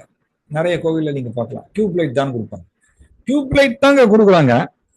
ஆனா அதுல என் பேர் போடணும், உபயம் ராஜேஷ்குமார், இதுல பேர் எழுதுங்க, பேர் போட்டதான் தானம் கொடுப்பாங்க.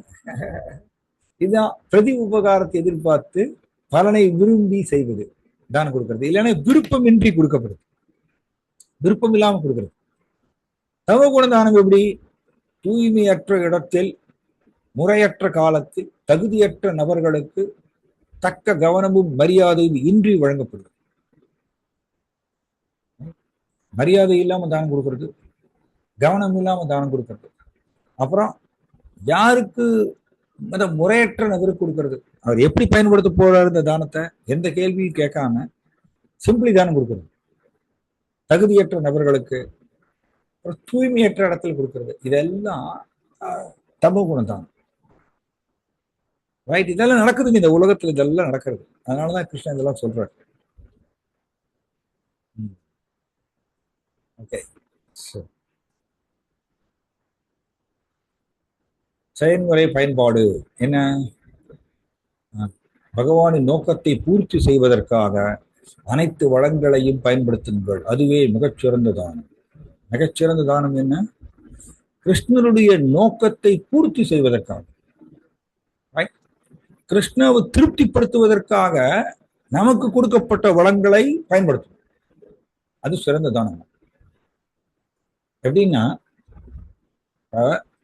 கிருஷ்ணாவுடைய புகழை பரப்புறதுக்கோசரம் சில பேர் தானம் செய்வாங்க, அது பெஸ்ட், அது சிறந்த தானம்.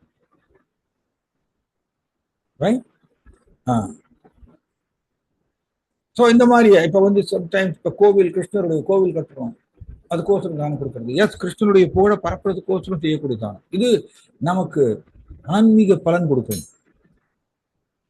அந்த மாதிரி தானம் வந்து நமக்கு ஆன்மீக பலன் கொடுக்கும்.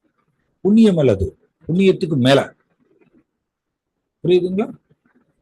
புண்ணிய செயல் செய்வது புண்ணிய பலன்களை கொடுக்கும். அது நம்ம ஜட உலகத்துல பிறப்பெடுக்க வைக்கும். வந்து ஏழை மக்களுக்கு அன்னதானம் கொடுக்கறது, இல்லைன்னா துணிமணி தானம் கொடுக்கறது, இந்த மாதிரி தானங்கள்லாம் நம்மளுக்கு புண்ணிய செயலாக அமைகின்றது. அது என்ன ஆகும்? புண்ணிய பலனை அனுபவிப்பதற்கு திரும்ப பிறப்பெடுக்கணும். ஆனா கிருஷ்ணருக்கோசரம் தானம் கொடுக்கறது அது புண்ணிய செயல் அல்லங்க, அது பக்தி, அது ஆன்மீக பலனை கொடுக்கும். எப்படி? கிருஷ்ணரோட புகழ பரப்புறதுக்கோசரம் தானம் கொடுக்கறது அது பெஸ்ட். சில பேர் என்ன பண்ணுவாங்கன்னா, பகவத்கீதையை நான் வந்து 100 பேருக்கு நான் விநியோகம் செய்யறேன், அதுக்கு உண்டான தானத்தை நான் கொண்டு வந்து கொடுக்குறேன் அப்படி செய்வாங்க. 100 பகவத்கீதை மற்றவர்களுக்கு கொண்டு போய் சேர்றதுக்கு நான் தானம் பண்றேன். Very good. பகவத்கீதை மற்றவர்களுக்கு போய் படிப்பதற்கு இவர் தானம் செய்கிறார், இது கிருஷ்ணருக்கோசரம். சில பேர் கிருஷ்ணனுடைய கோவில் கட்டுறதுக்கோசரம் நான் தானம் செய்யறேன், அது வெரி குட். எஸ், அந்த மாதிரி தானங்கள்லாம் தெய்வீகமானது, நம்மளுக்கு ஆன்மீக பலனை கொடுக்கும், அதான் மிகச்சிறந்த தானம். அதனால கிருஷ்ணருடைய விருப்பத்துக்கோசரம், அவருடைய நோக்கத்தை பூர்த்தி செய்வதற்காக நமக்கு கொடுக்கப்பட்ட வளங்களை பயன்படுத்துவது சிறந்த தானம். இது கடைசி தான். ஓம் தத் சத். அஸ்வத்தயா ஹுதம் தத்துவம் தபஸ்தத் திரிவிதம் நரைஹி, சாரி, அஸ்வத்தயா ஹுதம் தத்துவம் தபஸ்தப்தம் கிருதம் சயத் அசத் இது உச்சதே வார்த்தா நச்சதக் பிரேத்திய நோயுக. பிரதாவின் மைந்தனே, பரமனின் மீது நம்பிக்கையின்றி செய்யப்படும் யாகங்களும் தவங்களும் தானங்களும் நிலையற்றவை, அசத் என்று அழைக்கப்படும் இவை இப்பிறவியில் மட்டுமின்றி அடுத்த பிறவியிலும் பயனற்றவை. என்னங்க? பரமனின் மீது நம்பிக்கையின்றி, கிருஷ்ணர் மேல நம்பிக்கை இல்லாம எப்படி தான தர்ம, தானம், யாகம், தவம் எல்லாம் செய்யணும், ஆனா அதெல்லாம் எப்படி? கிருஷ்ணருக்கோசரம் செய்யணும். இப்ப பாருங்க, பக்தர்கள் ஆன்மீகத்துல முன்னேறுவதற்கோசரம் ஏகாதசி விரதம் இருப்பாங்க, அந்த தவம் பெஸ்ட். ஏகாதசி அன்னைக்கு தானியங்கள்லாம் சாப்பிடாம அதிகமா கிருஷ்ணனுடைய நாமத்தை ஜபம் பண்ணி பகவத்கீதை பாகவதம் எல்லாம் படிச்சு அந்த மாதிரி வாழ்க்கையை செலவழிப்பாங்க. ஏகாதசி அன்னைக்கு. அது ஆன்மீகத்துக்கு உகந்தது. அந்த மாதிரிய தவம் பெஸ்ட். தானம் முன்னாடி சொன்னோம் கிருஷ்ணர் கோசம். அதனால பரமனின் மீது நம்பிக்கையின்றி, கிருஷ்ணர் மேல நம்பிக்கை இல்லாம யாகம் தவம் தானம் எல்லாம் செஞ்சான்னா பிரயோஜனம் இல்லை. அது இந்த பிறவியிலும் சரி அடுத்த பிறவியிலும் சரி பயனை கொடுக்காதான், பயனற்றவை. அதனால பாயிண்ட் என்னன்னா, நம்ம யாகம் தவம் தானம் எல்லாமே கிருஷ்ணருக்கோசரம் செஞ்சோம்னா நம்மளுக்கு அது ஆன்மீக பலன் கிடைக்கும்.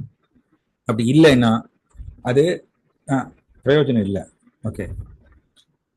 ஓம் என்றால் விஷ்ணு ஒருவருக்கு பகவானை நினைக்க உதவுகிறது. தத் முக்திக்காக பற்றின்றி உழைப்பதை விவரிக்கிறது. சத் பகவான் அல்லது அண்ட் அவரது பக்தர்களின் திருப்திக்காக செயல்களை அர்ப்பணிப்பது. புரியுதுங்களா? ஓம் தத் சத் தான் முக்கியமான வார்த்தை. ஓம் தத் சத். சத்னா என்ன? பகவானுக்கோசரம் மற்றும் கிருஷ்ணருடைய பக்தர்களை திருப்தி செய்வதற்கோசரம் செயல்கள் செய்வது. தத்துங்கிறது முக்திக்காக உழைக்கிறது, பற்றின்றி. ஓம்ங்கிறது கிருஷ்ணரை குறிக்கிறது.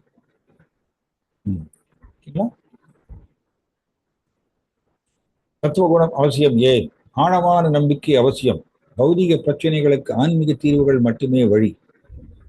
பகவான் மீது ஸ்திரமான நம்பிக்கை இல்லை எனில் மீண்டும் மீண்டும் பிறக்கணும். கடவுள் உள்ளார் என்று புரிய வைப்பது எளிது, கடவுள் இல்லை என்று நிரூபிப்பது கடினம். புரியுதுங்களா? கடவுள் இருக்காருன்னு புரிய வைக்கிறது ஈஸி. கடவுள் இல்லைன்னு சொல்லிட்டு நிரூபிக்கிறது ரொம்ப கஷ்டம். கடவுள் இல்லைன்னு சொல்லிட்டு நிரூபிக்கிட்டு ரொம்ப கஷ்டம். அது சும்மா வாதமான பண்ணலாம். ஆனா கடவுள் இருக்கார் அப்படிங்கிறது புரிய வைக்கிறது ரொம்ப ஈஸி. நிறைய ஆதாரங்கள் கொடுக்கலாம். கிருஷ்ணர் மேல ஸ்திரமான நம்பிக்கை. எப்படிங்க? ஆழமான நம்பிக்கை. இது 9வது அத்தியாயத்திலே சொல்றார் கிருஷ்ணா. அஸ்ரத்ததானாக புருஷா தர்மஸ்யாச்ச பிறந்தவா அப்பிராபியமாம் நிவர்த்தந்தே மிருத்யு சம்சார வர்த்தமனி. இது என்ன அர்த்தம்? கிருஷ்ணர் மேல நம்பிக்கை இல்லை என்றால் அப்பிராபியமாம் நிவர்த்தந்தே, கிருஷ்ணரை சென்று அடைய முடியாது. மிருத்யு சம்சார வர்த்தமனி, இறப்பு இறப்பு சக்கரத்துல திரும்ப திரும்ப மாட்டிக்கணும். கிருஷ்ணர் மேல நம்பிக்கையை வளர்த்துக்கலன்னு டேஞ்சருங்க. அதனால நம்மளுடைய வாழ்க்கையில வரக்கூடிய பிரச்சனைகளுக்கு தீர்வு ஆன்மீக தீர்வு தான், ஜட தீர்வு கிடையாது. கிருஷ்ணர் மேல ஆழமான நம்பிக்கை அவசியம், ரொம்ப தேவை.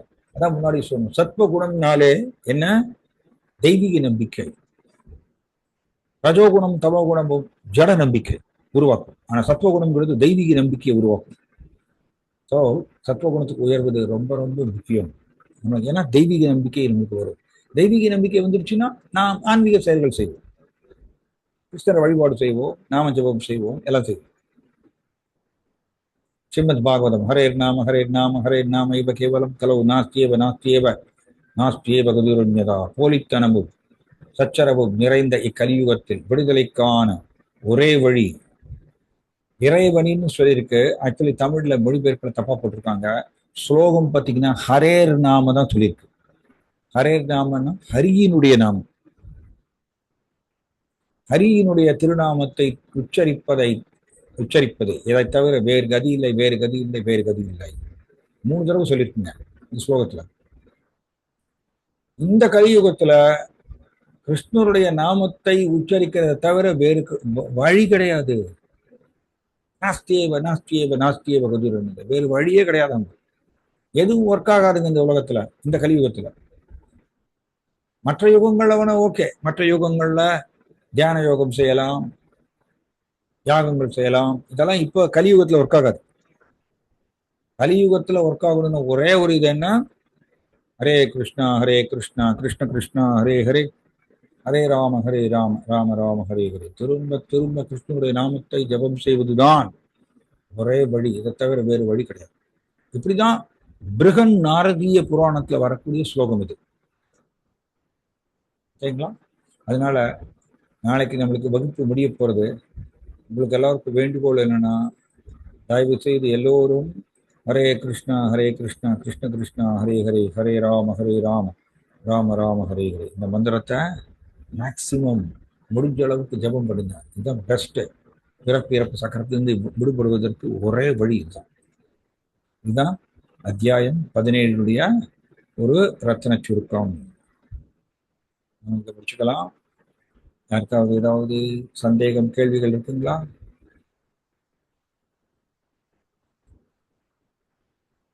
ஏகாதசி.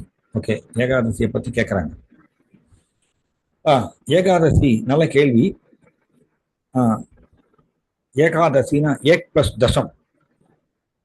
ஏக் பிளஸ் தசம் ரெண்டா சொல்லுவோம். ஏக்னா 1, தசம்னா 10. ஸோ 11வது நாள், அமாவாசையிலிருந்து வரக்கூடிய 11வது நாள் ஏகாதசி. அதே மாதிரியே பௌர்ணமியிலிருந்து 11வது நாள் வரக்கூடியது ஏகாதசி. 2 ஏகாதசி வருங்க ஒரு மாசத்துல. இந்த ஏகாதசி கிருஷ்ணருக்கு உகந்த நாள். எப்படின்னு பாருங்க. பாப்ப மோச்சனின்னு ஒரு தேவதை இருந்தாங்க. பாப்ப மோச்சனி அப்படின்னு ஒரு தேவதை. இந்த தேவதை வேலை என்னன்னா, பாவங்களை கொடுக்கறது. மக்களுக்கு பாவங்களை கொடுத்து, பாவ விளைவுகளை கொடுத்து அவங்களை துன்புறுத்துவது. இது அவங்களுடைய ஒரு வேலை. இது ஸோ என்ன ஆச்சு, எல்லாரும் ஏகாதசி கடைபிடித்து எல்லாரும் பாப்ப மோச்சனிட்டு இருந்து தப்பிச்சு போயிட்டு இருந்தாங்களா. ஆனா பாப்ப மோச்சனி தேவதை கிருஷ்ணாட்ட போய் முறையிடுறாங்க. கிருஷ்ணா, நீங்க தான் என்னை சிருஷ்டி பண்ணீங்க, நானும் உங்களோட சிருஷ்டி தான். பட் எனக்கு வேலையே இல்லையே. எல்லாரும் ஏகாதசி கடைபிடித்து அவர்கள் என்னுடைய பிடியிலிருந்து தப்பிச்சு போறாங்க. என்ன வழி சொல்லுங்க, எனக்கு ஏதாவது வேலை கொடுங்க, ஏன்னா உங்களோட சிருஷ்டி தான். கிருஷ்ணா சொல்றாரு, ஓகே, ஏகாதசி அன்னைக்கு நீ தானியத்துக்குள்ள போய் உட்காந்துக்கோ. எப்படி? தானியம். தானியம்னா தெரியல, அரிசி, கோதுமை, இதெல்லாம், ராகி, இந்த மாதிரி இதெல்லாம் தானியம். இந்த தானியத்துக்குள்ள போய் உட்காந்துக்கோ ஏகாதசி அன்னைக்கு. ஏகாதசி அன்னைக்கு யார் தானியம் சாப்பிட்றாங்களோ அந்த தானியம் மூலமா நீயே அவங்களுக்குள்ள போயிரு. அவங்களுக்குள்ள போய் நீ அவங்களுக்கு இந்த பாவ விளைவுகளை கொடு. இப்படியாக உன்னோட வேலையை நீ செய்யலாம்னு கிருஷ்ணன் சொல்லிட்டார். அதனால இந்த பாப்ப மோச்சனி என்ன பண்ணுவாங்கன்னா, பாப்ப மோச்சனி இவங்க என்ன பண்ணுவாங்க, ஏகாதசி அன்னைக்கு தானியத்துல உட்காந்துருவாங்க. வருஷத்துக்கு மொத்தம் ஐ திங்க் 27 ஏகாதசி வரும்னு நினைக்கிறேன். 25 ஏகாதசி தான் வரும். ஒவ்வொரு ஏகாதசிக்கு பேர்லாம் இருக்கு. மாசத்துக்கு 2 ஏகாதசி மாதிரி வரும். 25 ஏகாதசி வருஷத்துக்கு வரும். ஒவ்வொரு ஏகாதசிக்கு பேர் இருக்கு. மோக்ஷாட ஏகாதசின்னு இருக்கு. இந்த மாதிரி நிறைய ஏகாதசி பேர்லாம் இருக்குங்க. சயன ஏகாதசி இருக்கு, உத்தான ஏகாதசி இருக்கு. ஒவ்வொரு ஏகாதசிக்கும் மகாத்மியம் இருக்கு, மகிமை இருக்கு.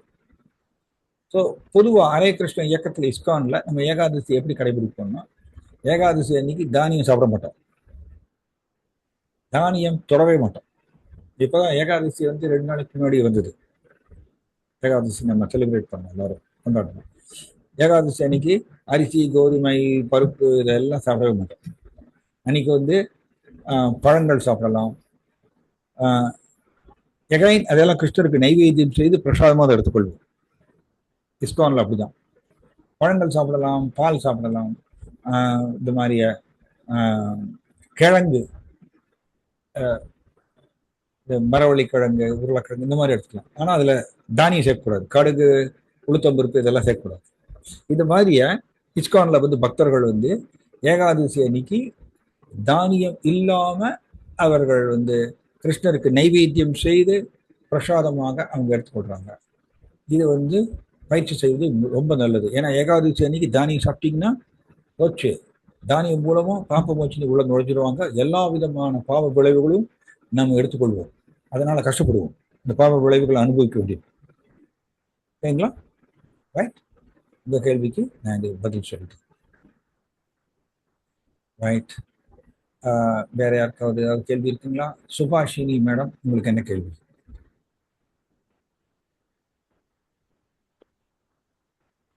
சுபாஷினி மேடம், கேள்வி ஹரே இருக்குங்களா? ஹரே கிருஷ்ணா. ஹரே கிருஷ்ணா, சொல்லுங்க. இந்த மனதின் தவங்கள்ல தனது இருப்பின் தூய்மை பத்தி சொன்னீங்கல்ல, அது ஒரு முறை சொல்ல முடியுமா? ஓகே. அப்புறம் இன்னொரு கேள்வி, ம், ஏகாதசி அன்று ஆஹ், தாவரங்களுக்கு தண்ணீர் ஊற்றக்கூடாது, துளசிக்கு தண்ணி ஊற்றக்கூடாதுன்னு சொல்றாங்கல்ல. ம். அப்புறம் நெய்வேத்தியம், பகவானுக்கு நெய்வேத்தியம் பண்ணக்கூடாதுன்னு சொல்றாங்க, ஏன்னா அன்னைக்கு ஏகாதசி அப்படின்னு ஒரு பேச்சு இருக்கு. அது எந்த அளவுக்கு நாம பண்ணணும், எப்படி அதை எடுத்துக்கணும்? ஓகே, சரி. மனதின் தூய்மை, தனது இருப்பின் தூய்மை. ஓகே, இதுதான் பாவ சம்சுத்தரி ஜேதத் அப்படின்னு சொல்லியிருக்கு. பாவ சம்சுத்தர் அப்படிங்கிற வார்த்தை பயன்படுத்தப்பட்டிருக்கு. தனது இருப்பை தூய்மைப்படுத்துகிறார். இதை முன்னாடி நான் சொல்லியிருக்கேன். ஒரு திரும்பவும் நீங்க கேட்டதுனால இந்த கேள்விக்கு நான் பதில் சொல்றேன். நம்மளுடைய இருப்பு, இருப்புன்னா என்ன? ஆத்மா கூட ஒட்டியே இருக்கக்கூடிய விஷயங்கள், இதுதான் இருப்பு. எப்படி தீ கூட, ஃபயர் கூட ஒட்டியே இருப்பது. நெருப்பு, வெப்பம் மற்றும் வெளிச்சம், இல்லையா? வெப்பம் மற்றும் வெளிச்சம் இது ரெண்டும் ஃபயர் கூட ஒட்டியே இருக்கும். வெப்பம் மற்றும் வெளிச்சம் இது ரெண்டையும் பிரிச்சுட்டோம்னா அது தீய இருக்க முடியாது, இல்லையா? அதை பிரிக்க முடியாத தன்மை. அதே மாதிரி ஆத்மா கூட பிரிக்க முடியாத தன்மை, ஒட்டியே இருப்பது. மூன்று விஷயங்கள். ஒன்று உணர்வு, இரண்டாவது சுதந்திரம், மூணாவது சேவை மனப்பான்மை. இந்த மூன்றும் ஆத்மா கூட சேர்ந்தே இருக்கும், ஆத்மா விட்டு பிரிக்க முடியாது. நீங்க அதான் பாத்தீங்கன்னா சேவை மனப்பான்மைங்கிறது நமக்கு எல்லாருக்கும் இருக்குங்க. பாருங்க, நம்ம எல்லாரும் சேவை செஞ்சுட்டே தான் இருப்போம். யாருக்கா ஒருத்தருக்கு, குடும்ப தலைவர் குடும்பத்துக்கு சேவை செய்வார், இல்லைன்னா கம்பெனியில பாஸுக்கு சேவை செய்வார், இல்லையா? அரசியல்வாதி நாட்டுக்கு சேவை செய்வார். நாட்டுக்கு சேவை செய்வார்னு நினைக்கிறோம்,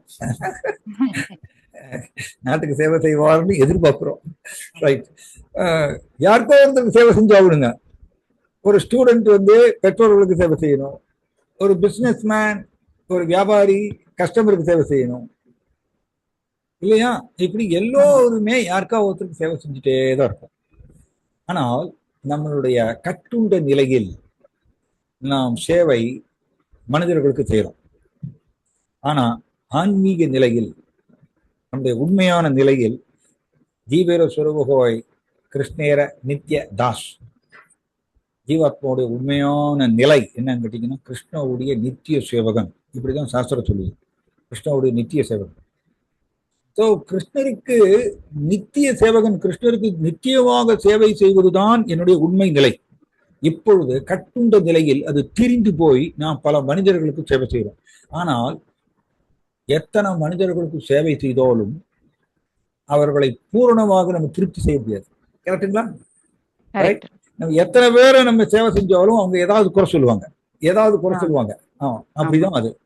அதனால இது ஏன் அப்படின்னா நம்ம கட்டுண்ட நிலையில இருக்கோம்.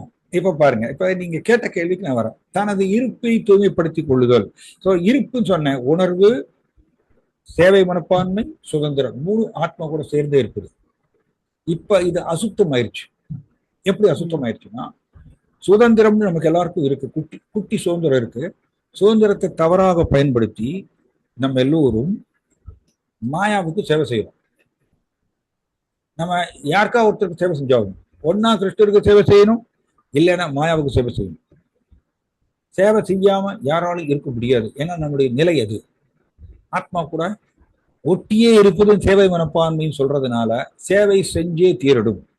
இப்ப பாருங்க, மாயாவுக்கு சேவை செய்தல் தான் இப்படி பல ரூபத்தில் வெளிப்படுகின்றது. நான் சமூகத்துக்கு சேவை செய்வாங்க, நாட்டுக்கு சேவை செய்வாங்க, குடும்பத்துக்கு சேவை செய்வாங்க, கஸ்டமருக்கு சேவை செய்வாங்க, இல்லையா? இது எப்படி? இதெல்லாம் மாயாவுக்கு சேவை செய்தல். மாயாவுக்கு சேவை செய்தல் பல ரூபம் எடுக்கிறது. இப்ப நான் என்னுடைய சுதந்திரத்தை தவறாக பயன்படுத்தி கிருஷ்ணரை நிராகரித்ததுனால நான் மாயாவுக்கு சேவை செய்யறேன்.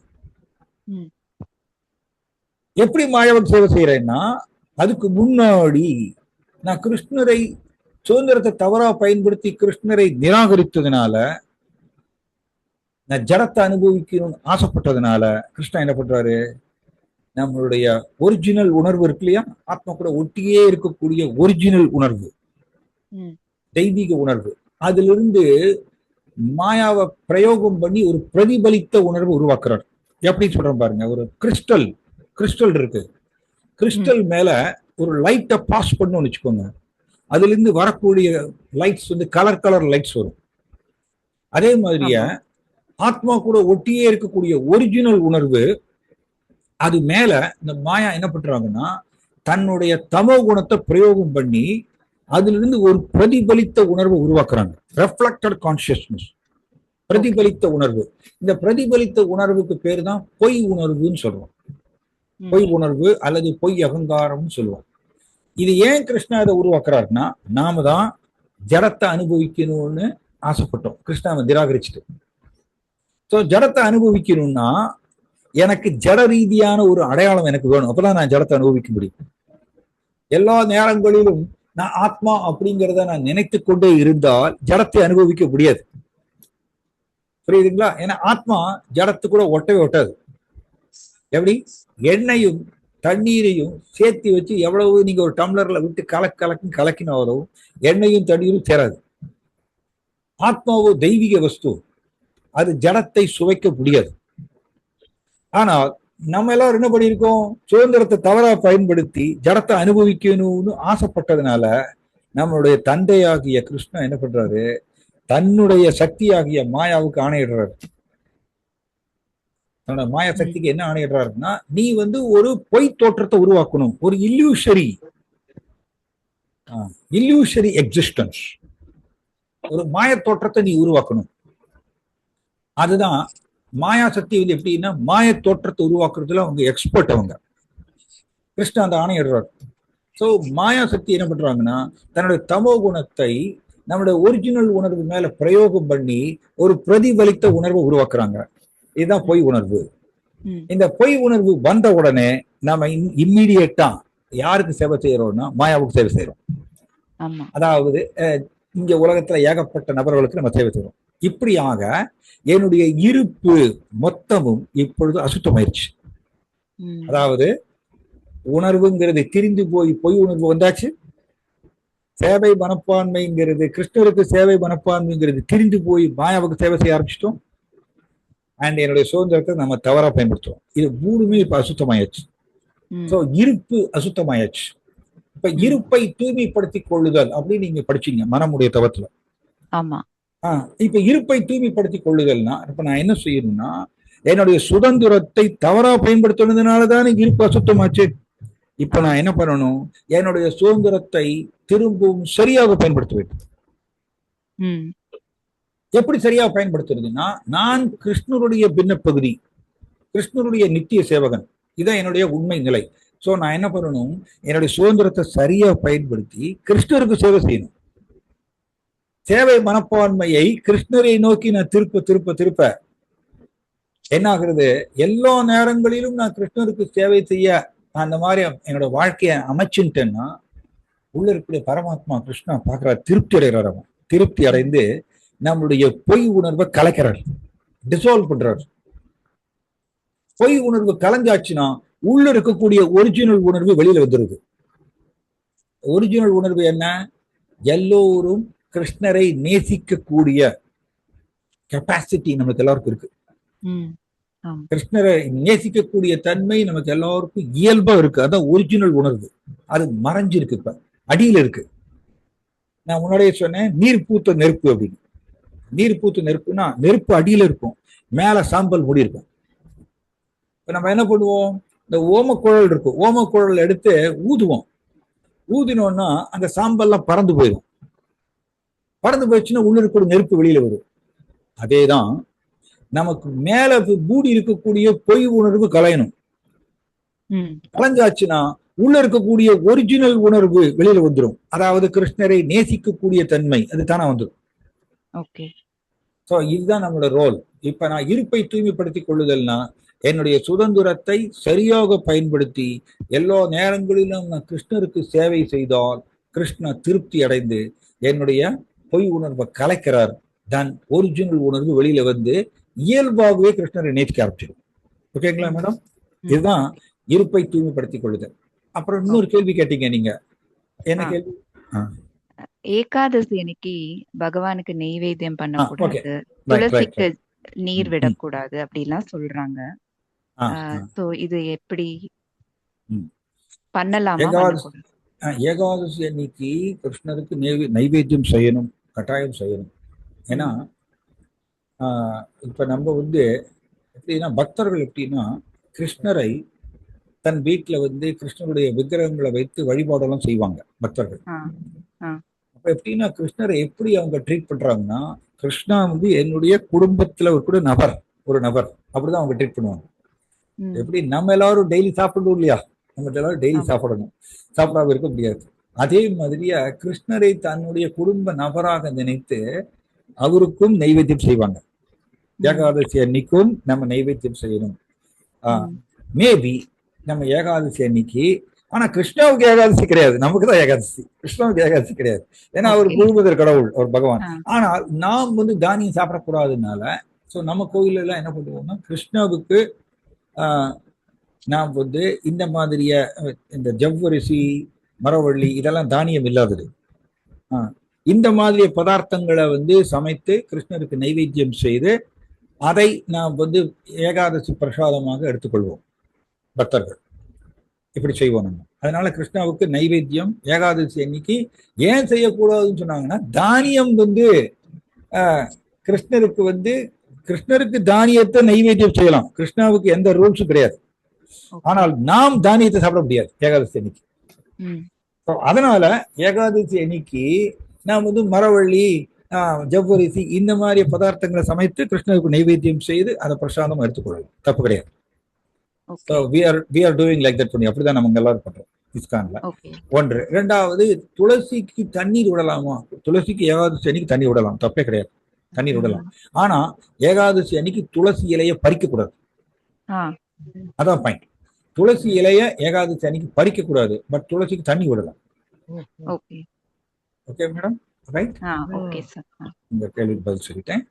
ரைட், வேற யாருக்காவது கேள்வி இருக்குங்களா? ஹரே கிருஷ்ணா. சித்ரா மேடம், உங்களுக்கு என்ன கேள்வி? இருங்க ஒரே நிமிஷம். சொல்லுங்க. ஹரே கிருஷ்ணா. ஹரே கிருஷ்ணா, சொல்லுங்க. ஹரே கிருஷ்ணா.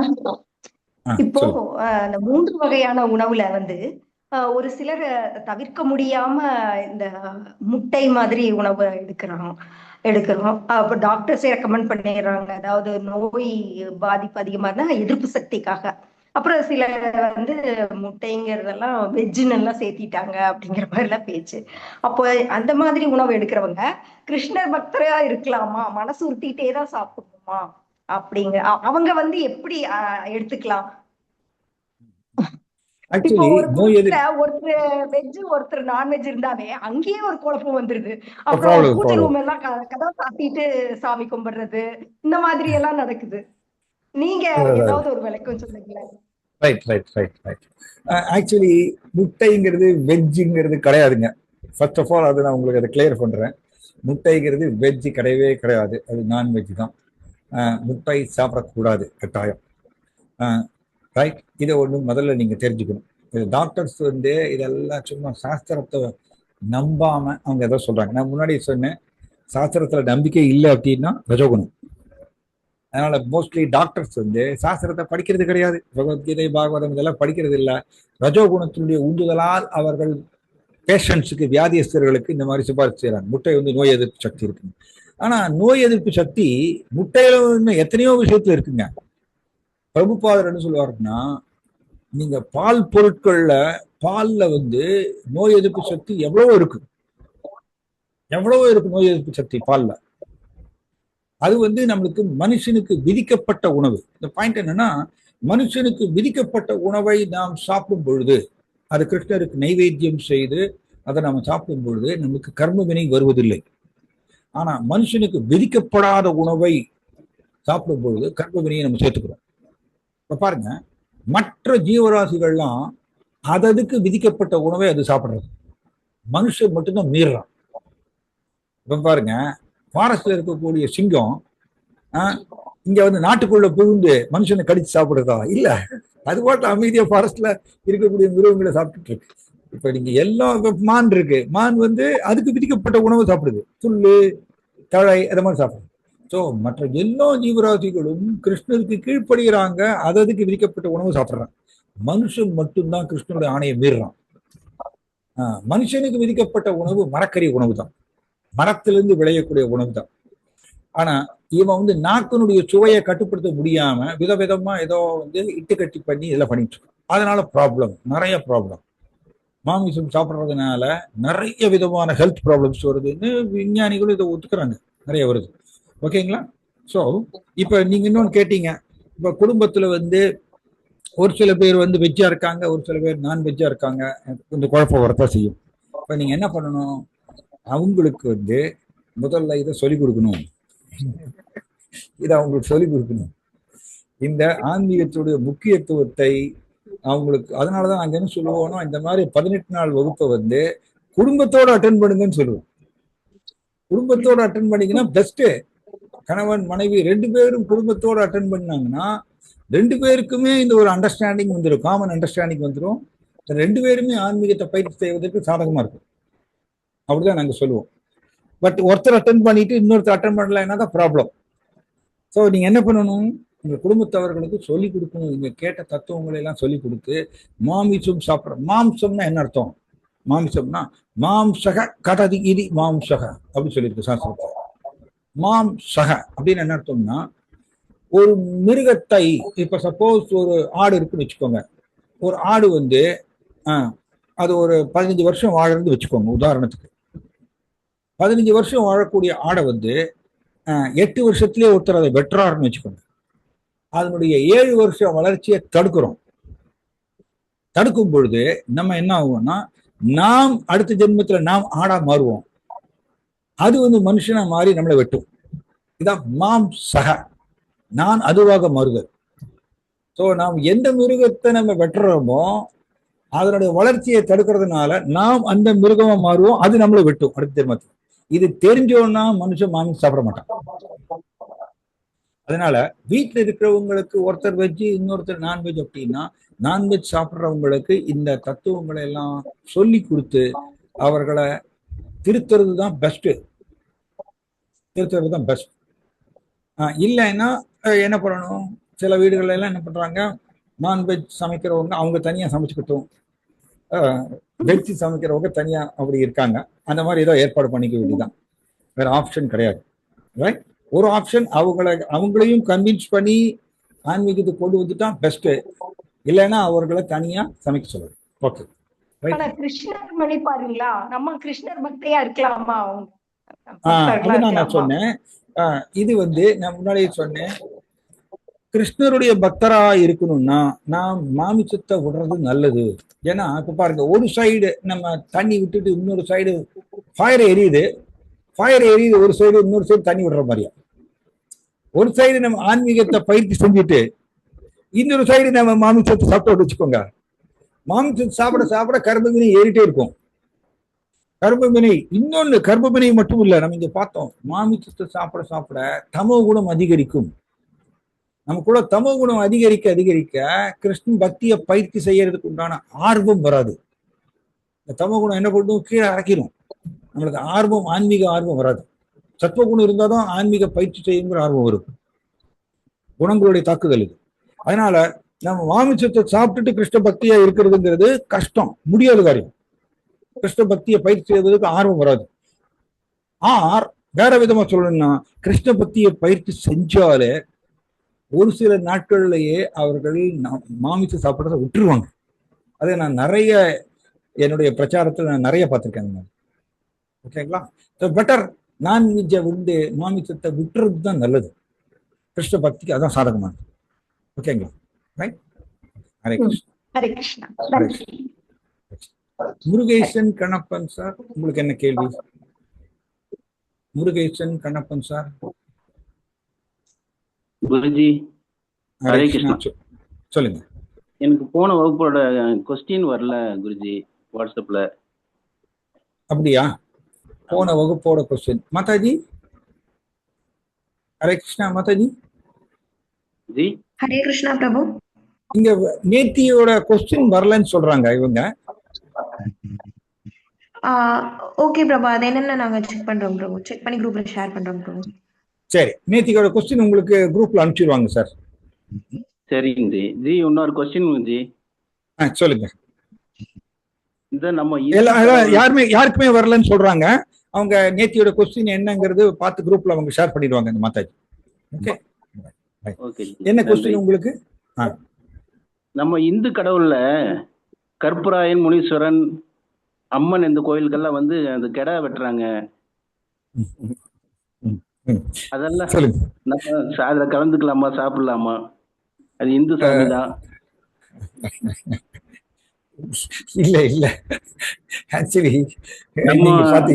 பக்தியில இருக்கும்.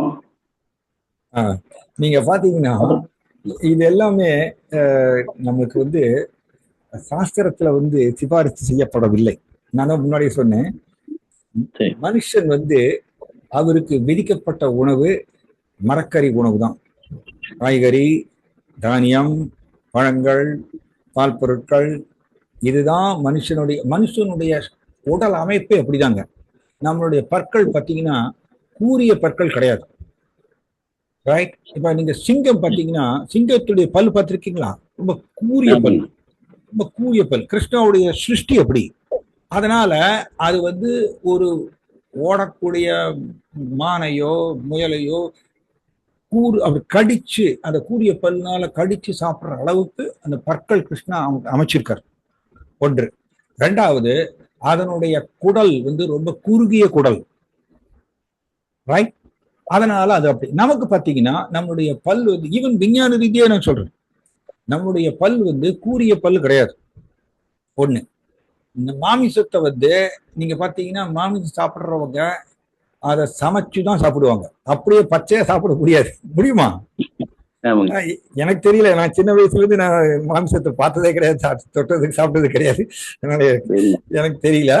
பட் அது பொதுவா நான் கேள்விப்பட்டதுல மாமிசம்னா அதை சமைச்சுதான் சாப்பிடுவாங்க, விதவிதமா அதுக்கு மசாலாவெல்லாம் போட்டு அதனுடைய டேஸ்ட் எல்லாம் மாத்தி அப்படிதான் சாப்பிடணும். ஒன்று. ஸோ ஏன் அப்படின்னா நம்முடைய பல் வந்து அந்த மாதிரி அமைப்பு கிடையாது. ஒன்று. ரெண்டாவது என்னன்னா, நம்மளுடைய குடல் வந்து என்டஸ்டைன் வந்து ரொம்ப நீண்ட என்டஸ்டைன், ரொம்ப லாங், நீண்ட குடல். ஸோ நம்ம மாமிசத்தை சாப்பிட என்ன ஆகுதாமா, லாங் டைம் வந்து நம்மளுடைய குடல்ல அது ஸ்டோர் ஆகுது. அப்ப என்ன ஆகுதுன்னா, மாமிசம்ங்கிறது வந்து இறந்த உடல், கரெக்டுங்களா? ஒரு இறந்த உடல். ஒரு இறந்த உடலை வந்து நம்மளுடைய குடல்ல வந்து ரொம்ப லாங் டைம் இருந்துச்சுன்னா என்ன ஆகும்? இப்ப சாதாரணமா ஒரு டெட் பாடி, ஒரு இறந்த உடல் சும்மா ஒரு 8 மணி நேரம் கடந்ததுன்னா என்ன ஆகும்? அதுல கிருமி உருவாகும், கரெக்ட் தானே? ஒரு கிருமி உருவாகும். அதனாலதான் இறந்த உடலை உடனே எரிச்சிருவாங்க, இல்லைன்னா ஃப்ரீசர்ல வைப்பாங்க. ஏன் அப்படின்னா கிருமி உருவாகக்கூடாது. அதே மாதிரியே நீங்க வந்து மாமிசம்ங்கிறது டெட் பாடி, இறந்த உடலை தூக்கி நம்மளோட வயிற்றுக்குள்ள போட்டோம்னு வச்சுக்கோங்க, ஏகப்பட்ட கிருமிகள் உருவாகும். அதனால வியாதி நிறைய வருது. பாத்தீங்கன்னா முன்னாடி மேட் கவ் டிசீஸ்னு ஒண்ணு சொன்னாங்க, மேட் கவ் டிசீஸ்ன்னு சொல்லி. முன்னாடி 1964 ஒரு பெரிய வியாதி மேட் கவ் டிசீஸ்னு உருவாகி உலகம் முழுவதும் பரவிச்சு, ஏகப்பட்ட பேர் அதுல இறந்து போனாங்க. பசுக்களுக்கு வந்து நல்லா அதனுடைய இந்த சதை இருக்கு இல்லையா, சதை வந்து நல்ல செழிப்பா வரணும்னு சொல்லிட்டு பசுக்களுக்கு வந்து பருத்தி கொட்டை, புண்ணாக்கு இதுதான் கொடுக்கணும். அதுல என்ன பண்ணாங்கன்னா இந்த மாமிசத்தை கரைச்சு அதுல விட்டாங்களாமா. 1964 இதை பண்ணாங்க. அதை சாப்பிட்டு மேட் கவ் டிசீஸ்ன்னு சொல்லிட்டு பசுக்கு ஒரு விதமான வியாதி வந்துதான். அந்த பசுவை சாப்பிட்டவங்களுக்கு எல்லாருக்குமே அந்த வியாதி பரவி நிறைய பேர் இறந்து போனாங்களாம். 1964 இந்த ப்ராப்ளம் இருந்தது. எதுக்கு சொல்ல வரோம்னா, இயற்கைக்கு எதிராக போகும் பொழுது வினை வரும், பயங்கர வினை வரும். ஸோ இது இயல்பு. ஸோ மனுஷனுக்கு வந்து விதிக்கப்பட்ட உணவு மரக்கறி உணவு தான். நம்மளுடைய உடல் அமைப்பு அப்படிதான். அதனால நான் வெஜிடேரியன் இதை சாப்பிட்றது தான் நம்மளோட ஆன்மீக சிந்தனை மேலோகும், நமக்குள்ள சத்துவ குணம் அதிகரிக்கும். அதுதான் நம்ம மற்றவர்களுக்கு துன்புறுத்த மாட்டோம். இப்ப பாருங்க, நீங்க மாமிசம் சாப்பிட என்ன ஆகும்னா ரஜோகுணம் அதிகரிக்கும், தமோ குணம் அதிகரிக்கும் நமக்குள்ள. நீங்க பாருங்க, இப்ப சிங்கம் வந்து நம்ம இந்த ஸ்லைட்ஸ்ல காமிச்சோம். சிங்கம் வந்து எப்படி ரஜோகுணம் நிரம்பிய ஒரு மிருகம்.